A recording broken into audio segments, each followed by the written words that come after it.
Welcome to Monday's episode of Erongo Talk here at the Hotel Deutsches Haus in Swakopmund. My name is Adolf Kaure and I'll be your host for today. So in today's show, we have an interview with the chairman of the Tierschutzverein, commonly known as the SPCA Swakopmund.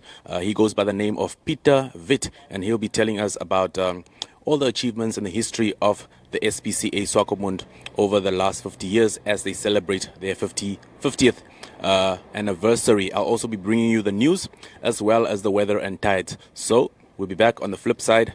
Don't move an inch.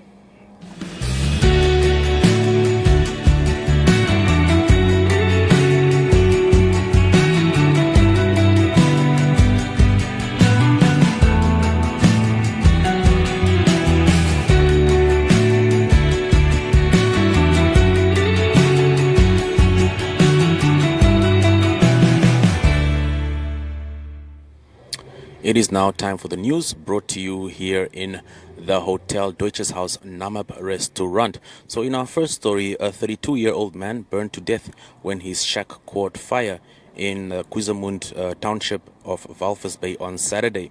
So according to the Detective Chief Inspector Daniel Gurirab, the incident occurred during the early morning hours of Saturday. So a life was lost and 3 shacks were destroyed.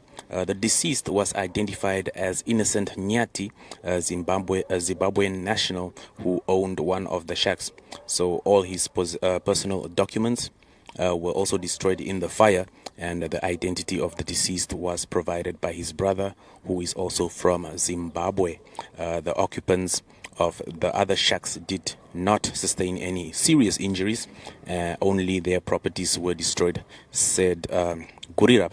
So Gurirab said that the cause of the fire is still unknown at this stage, and the body of the deceased has been taken to the police morgue at Walvis Bay for a post-mortem examination as the investigation continues. So in the second story, as usual, we have our COVID-19 update, and this one stemming from Sunday. So the the executive director of the Ministry of Health and Social Services, Ben Nangombe, announced 45 new cases of COVID-19 that is now, and 10 recoveries, with 1,345 results received from laboratories. That was, of course, yesterday. And of the new cases, 18 were male and 27 were female, with the youngest being 4 years old and the oldest 75 years old. So the confirmed cases are distributed in Windhoek having 25, Otjiwarongo 5, Grootfontein 2, Swakopmund 2, Walvis Bay 2, Oshakati 2, Enana 2, Utapi 2, Onanjoke 1, Rehoboth 1, and Rundu 1. So only 4 cases that were reported in the Erongo region. So Nangombe said that among the cases announced yesterday, 3 are from the Osire refugee camp in the Otjiwarongo district. So he also announced that 10 new recoveries from Omaheke, that includes 5 from Omaheke, and 4 from the Karas region and 1 from the Ohangwena region. So of the active cases, 7 are in serious or to critical condition, and in the Erongo region, 1 is seriously ill and 2 are in critical condition. In the Khomas region, 1 is seriously ill and 3 also in critical condition. Moving on to slightly more positive news. The governor of the Erongo region is hoping for a bed occupation of about 45% in accommodations establishments in the Erongo region in the second quarter of next year. So he was quoted as saying, but this will only be possible if there is no catastrophic second virus wave worldwide. And at the same time, the governor gave an update on the virus situation in the region, briefing focusing on the tourism aspect. And he said that although it is still very early, we saw visitors from other parts of the country. When people visit our coastal attractions, it is good for the ailing tourism industry, said Andre. So according to him, there are encouraging signs that at least 45% of tourist facilities in the region will be occupied by the second quarter of 2021. And the tourism industry in the Erongo region has been particularly hard hit by the coronavirus because of the coastal towns were subjected to strict curfews for 5 months. So really encouraging signs there for the tourism industry, especially for like a hotel that we find ourselves in, namely the Hotel Deutsches Haus and many others. So that concludes the news. Keep watching Erongo Talk.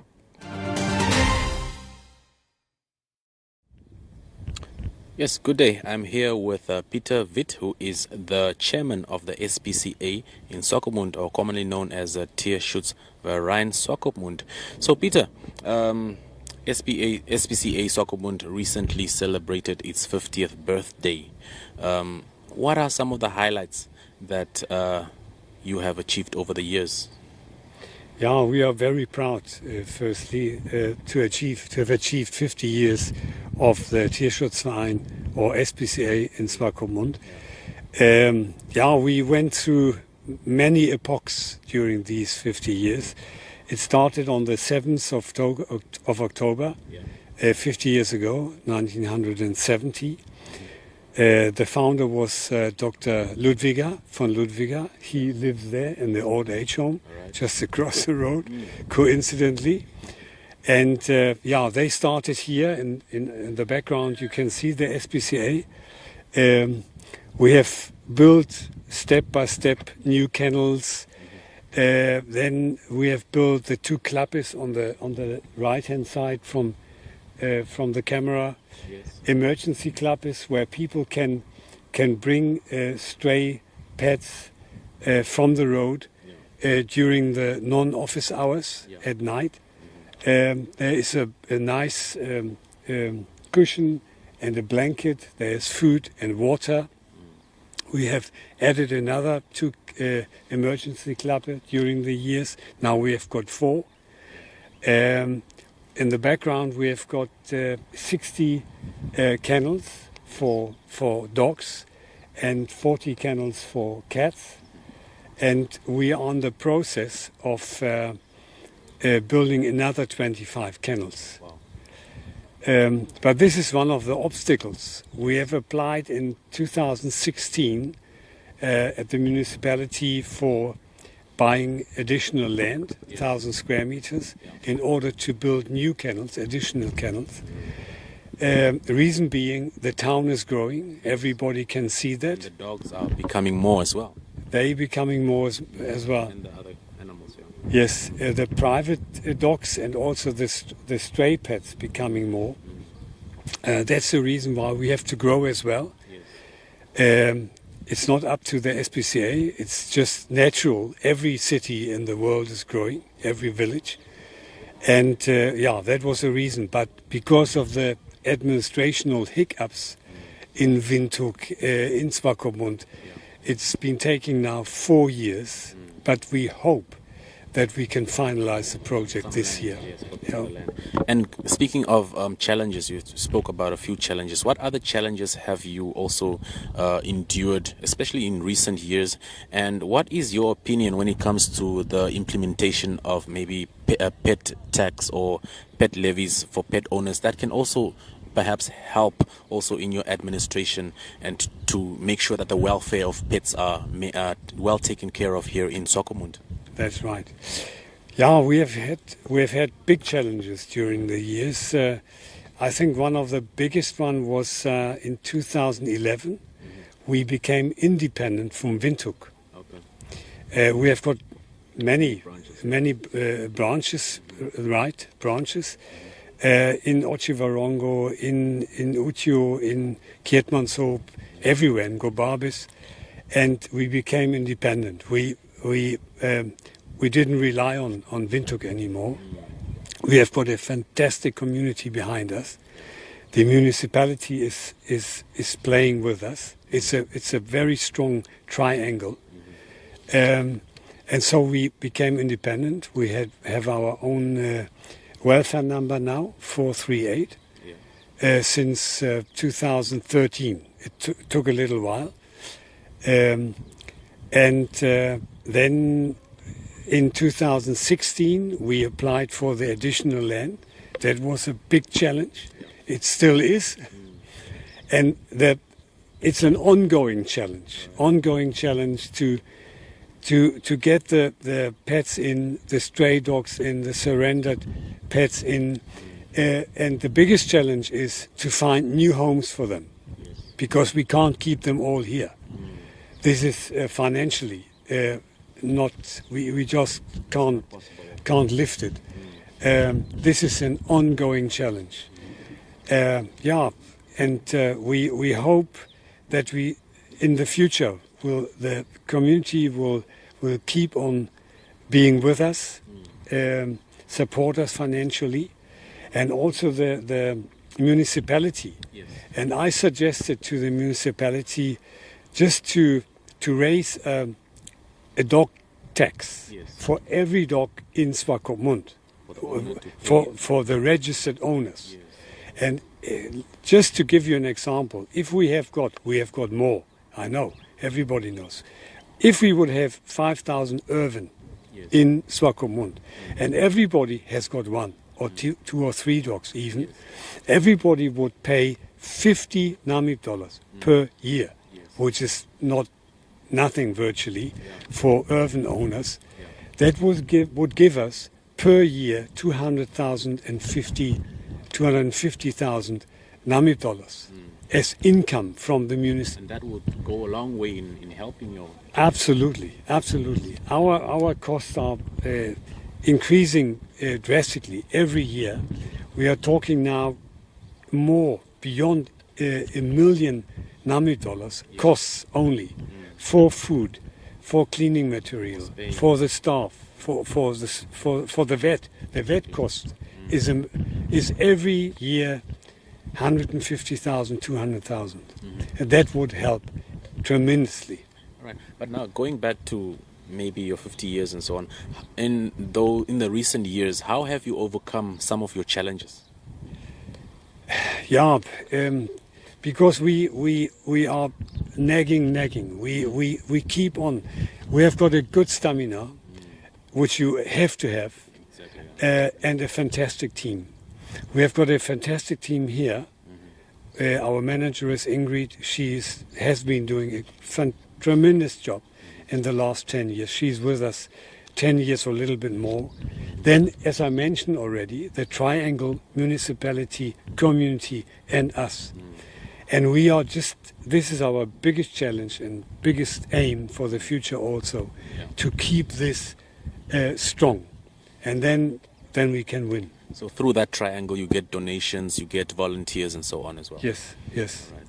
And now moving after these 50 years, how do you hope also to strengthen, to improve also your welfare for pets here in Swakopmund moving forward?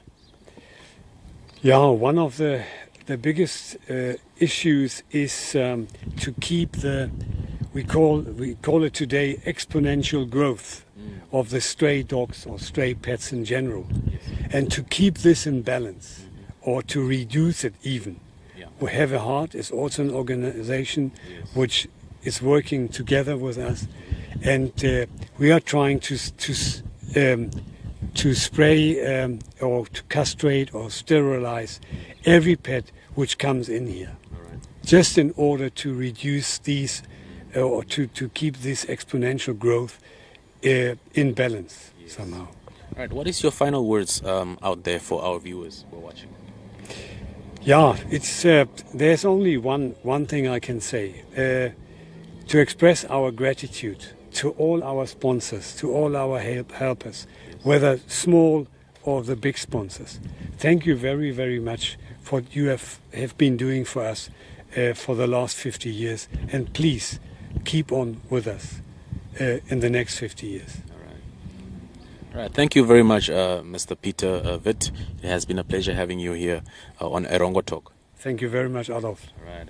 That was Peter Witt, who is the chairman of the SPCA in Swakopmund. Keep watching Erongo Talk.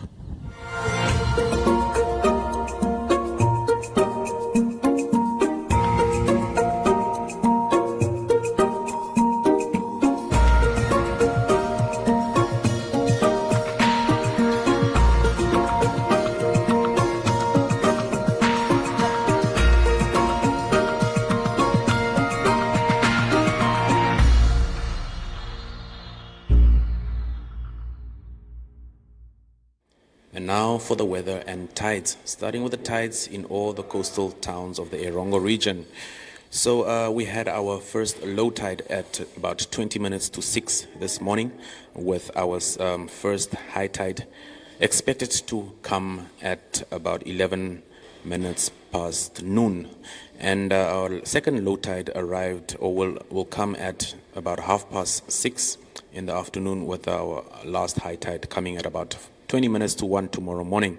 So sunrise in the coastal towns was forecasted at about 25 minutes to 7, with the sunset expected to arrive at about 5 minutes past 7 in the afternoon. So the maximum and minimum temperatures for Walvis Bay for today, the maximum is 18 degrees, which is forecasted, and there is a wind direction of a northwesterly wind direction expected in the harbour town. So tomorrow in Walvis, minimum temperature of 14 and a maximum of 19 is expected there. And moving over to Swakopmund, today's wind direction also exactly the same as Walvis Bay, which is a northwesterly, which is also the same for Henties Bay. So the maximum temperature expected in Swakopmund is 16 degrees Celsius, with tomorrow a minimum of 14 and a maximum of 17 expected there. In Henties Bay, a maximum of 17 degrees Celsius is forecasted for today, with tomorrow a minimum of 14 degrees and a maximum of 17 degrees Celsius.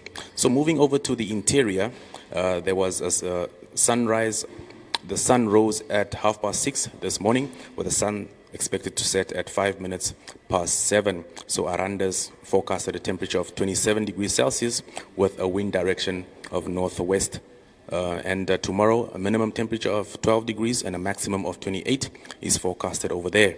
And moving over to Usakos, they expect a maximum of 36 degrees Celsius there, and tomorrow it's going to be very hot, so do take caution. There's going to be a minimum of 13 degrees Celsius forecasted and a very, very hot 38 degrees Celsius. Karibab today, 35 degrees Celsius forecasted there, with a minimum of 16 degrees and a maximum of 38 degrees forecasted tomorrow in Karibab. Omaruru is also going to be very hot. Today, 36 degrees Celsius is forecasted there, and tomorrow a minimum of 17 degrees Celsius with a maximum of 38. So the temperatures look very hot in the interior, so do take the necessary precaution to make sure that you adjust to the temperatures. So that was your tides and the weather. Do stay tuned.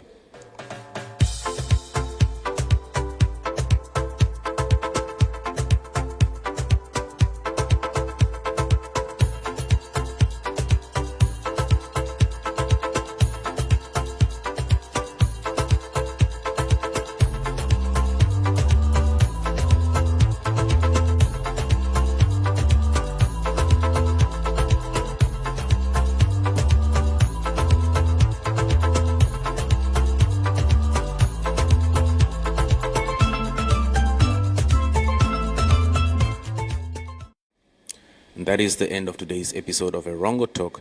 It has been a pleasure having you in my company. However, you can still find us on our website, that is on www.erongo.com.na, where you can find all our news. You can also send a WhatsApp to 0811 70040. That is 0811 70040. So leave your news tips as well as your videos there. And if you also want to book a stall, or if you want to take part in the Namibia Tourism Expo, which is taking place in November, please also do utilize that number. That is 0811 70040. And we also have in November we'll also be having our Erongo holiday supplement. So any corporate out there willing to engage with us, please do send us a message. Yes, so if you haven't answered the pop-up question, this is the last time, and this is the last opportunity that you do have to answer the pop-up question which appeared on your screen. So until tomorrow, please do make sure that you do stay safe. Make sure that you still adhere to all common sense and do make sure that you wear your mask and you do keep a social distance, and you do not take part in any activity that has more than 50 people. So like I said, it has been a pleasure having you in my company. Until tomorrow, same place, same time. Technically, goodbye.